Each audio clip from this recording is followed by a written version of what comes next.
অফিসে জোহর এবং আসরের জামাত হুজুর দ্বারা পড়ানো হয়, কিন্তু মাগরিবের জামাতে আমাকে পড়াতে হয়। আমি হয়তো হুজুরদের মতো সহিশুদ্ধভাবে পড়াতে পারি না, এক্ষেত্রে আমার নামাজ পড়ানো কি সঠিক হবে? খুব দরকারি একটা মাসআলা। ইমামতি কারা করতে পারবে? ইমামতি করার জন্য কি যোগ্যতা দরকার? কত ক্লাস পড়লে মাদ্রাসায় তারপরে সেই ইমামতির যোগ্য হবে? এটার উত্তর হলো যে ইমামতির জন্য আসলে মাদ্রাসায় কোনো ক্লাসে পড়া বা কোনো ক্লাসের সংখ্যা শেষ করা এটা কোনো শর্ত না। যিনি নিজে বিশুদ্ধভাবে সালাত আদায় করতে পারেন তিনি অন্যের ইমামতি করতে পারবেন। একজন পুরুষ তিনি নিজের সালাতটা সঠিকভাবে আদায় করার মতো দক্ষতা, আদায় করার মতো যোগ্যতা তার থাকলেই তিনি কি করতে পারেন, যে কারণে ইমামতি করতে পারবেন। অতএব সাধারণ মানুষ ইমামতি করতে হেজিটেশন করা উচিত না যদি তার বেসিক এবং মৌলিক বিষয়গুলো জানা থাকে। সূরা কেরাতগুলো আপনার মোটামুটি শুদ্ধ আছে, একদম আফার ক্লাসে শুদ্ধ নাই। আর মৌলিকভাবে সালাতের ফরজ ওয়াজিব আপনি জানেন, আপনার পিছনে সালাত আদায় করতে পারবে অন্যরা। কথা কি বুঝাতে পারছি?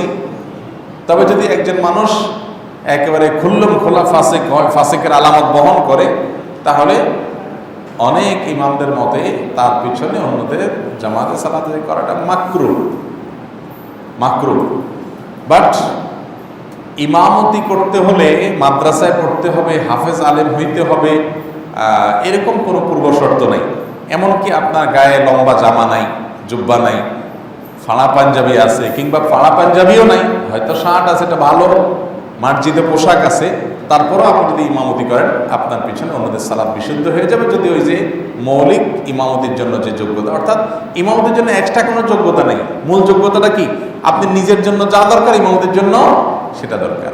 আমরা অনেকে ভয় পাই এই জন্য যে আমরা মনে করি ইমামতি করতে বোধহয় অনেক দোয়া দরুদ পড়া লাগে, বিশেষ করে যখন ইমাম হব আমি, তখন বোধহয় কোনো নাওয়াইতুয়ান আছে যে নাওয়াইতুয়ান আন আউম্মা হাউলাইল মুক্তাদিন, এরকম কোনো দোয়া দরুদ মনে হয় আছে? নাই, এরকম কিচ্ছু নেই। আপনি নিজে একা একা কিভাবে সালাত আদায় করেন, ঠিক একইভাবে ইমামতি করবেন। অনেক সময় দেখা যায় ৩-৪ জন মানুষ কোনো কারণে তাদের জামাত মিস হয়ে গেছে। এই লোকগুলা কোনো অফিসে, আদালতে, কোনো একটা জায়গায়, কোনো নামাজের জায়গায়, কোনো পাঞ্জাগানা ইয়াতে নামাজ পড়েন, একা একা নামাজ পড়েন। আমাদের দেশে এই চিত্রটা অহরহ দেখা যায়, খুবই দুঃখজনক একটা কথা। সালাতুল জামাআতে তাফদুলু সালাতাল ফাযযি বি87 দারাজা। হাদিসে বর্ণিত হয়েছে একাকী নামাজ পড়লে যে পরিমাণ সওয়াব মানুষ পায়, ওই নামাজটাই যদি কারোর সাথে জামাতে পড়ে তাহলে 27 গুণ বেশি সওয়াব পায়। চিন্তা করেন, 27 গুণ। 1 টাকা 27 টাকা পাইলে আপনাকে কেউ বেঁধেও রাখতে পারবেন না। এই অফার মিস করবেন না আপনি। অথচ আপনি দিব্যি 4 জন 4 টুকরা হয়ে আলাদা আলাদা নামাজ পড়তেছে, একটা ফরজ নামাজ। উচিত হলো এখানে একজন ইমামতি করবে আর বাকিরা মুক্তাদি হবে। হ্যাঁ, ইমামতের ক্ষেত্রে একটা বিষয় আছে, সেটা হলো যে কয়জন মুসল্লি থাকবে, মুক্তাদি থাকবে, তাদের মধ্যে তুলনামূলকভাবে যিনি কোরআন ভালো বেশি পড়তে পারেন, যার ভিতরে নামাজের মাস্তা মাসাইলের এলিম বেশি আছে, তিনি ইমামতের জন্য অধিক হকদার।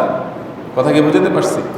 এখন ধরেন 5 জন আসছেন, এই 5 জনের ভিতরে একজন এই বেচারা সালাতের মাসলা মাসাইল এলিমটা বেশি আছে, তার কেরাতটা একটু বেশি শুদ্ধ, তো তাদের মধ্যে ওনাকে ইমামতির জন্য উপযুক্ত মনে করতে হবে, তাকে দিতে হবে, বাস এইটুকু। কিন্তু এটাতেও যদি হেরফের হয় তাতেও জামাত হয়ে যাবে, হবে না, ব্যাপারটা এরকম না, এটা উন্নতমানের ব্যাপার। এই জন্য আমরা একাকী সালাত আদায় না করে চেষ্টা করবো জামাতের সাথে সালাত আদায় করার। একজন মানুষ যদি আপনার সাথে থাকে, আপনি চেষ্টা করবেন কি করার? জামাতে সালাত আদায় করার, কারণ অনেক গুণ বেড়ে যাবে সওয়াবের। আল্লাহ তাআলা আমাদেরকে বোঝার তৌফিক দান করুন। এখানে আরেকটা সূক্ষ্ম মাসআলা আছে, বলে রাখি। সেটা হলো, ধরেন কেউ একা একা সালাত শুরু করছে, একা একা তিনি ফরজ সালাত শুরু করছে, আপনি বুঝতে পারছেন যে তিনি সালাত শুরু করছে একা একা জোহরের, আপনি আসছেন, এখন আপনি এসে কি করবেন? আপনিও একা একা শুরু করবেন? আমরা বেশিরভাগ ক্ষেত্রে সারা দেশের সাধারণ চিত্র এটা, 1999 জনে আমরা এই কাজ করি যে আমি এসে আলাদা শুরু করি, তাই না? অথচ আমার উচিত ওই লোক যিনি দাঁড়াইছেন তার পাশে দাঁড়াইয়া তার ইক্তেদা করা। এমনভাবে দাঁড়ানো যে তিনি বুঝতে পারেন, প্রয়োজনে তাকে টাচ করা যেতে পারে, তিনি বুঝলেন যে হ্যাঁ এই লোক আমার কি করতেছে, ইক্তেদা করতেছে, বাস জামাতের সাথে আদায় করেন। আর ওযু করে আসছেন দুজনে একসাথে দুজনের মতো জামাত করতেছেন না, এটা করা উচিত না। মসজিদের মধ্যে দ্বিতীয় জামাত করা নিয়ে ফোকাহাদের মধ্যে কিছুটা ইখতিলাফ আছে।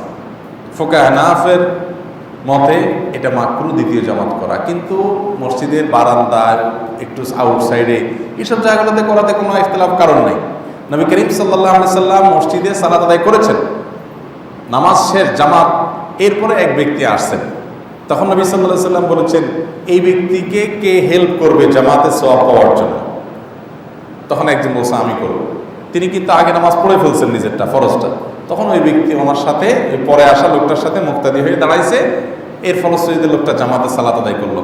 যে ব্যক্তি মুক্তাদি হয়ে দাঁড়ালো তার পরের নামাজটা যেটা জামাতের সাথে পড়লো একজনের সাথে, সেটা নফল হয়ে গেল, আর আগেরটা তো তার ফরজ আগেই হয়ে গেছে, তাইলে ওই লোকটা জামাতের সওয়াব পাইল। এই হাদিস থেকে কি শিক্ষা পেলাম?